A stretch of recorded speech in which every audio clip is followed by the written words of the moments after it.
City of pearls, city of lakes, city of biryani. Yes, మంచి బిర్యానీ దొరుకుతుంది అనే పేరు నుంచి అక్కడికి వెళితే మంచి జాబ్ దొరుకుతుంది అనే వరకు ఎదిగింది మన హైదరాబాద్. 434 ఏళ్ల చరిత్ర ఉన్న హైదరాబాద్ ఆధారంగా కొన్ని నగరాలే పుట్టుకొచ్చాయి. హైటెక్ City, pharma city, fab city.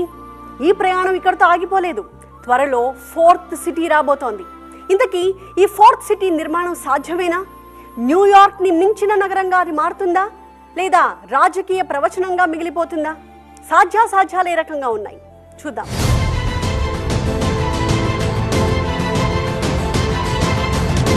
Hyderabad, Secunderabad, Cyberabad. ఇక్కడ సైబరాబాద్ని సృష్టించడానికి పడ్డ కష్టం, చేసిన ప్లానింగ్ అంతా ఇంతా కాదు. ముందుగా హైటెక్ సిటీని కట్టారు.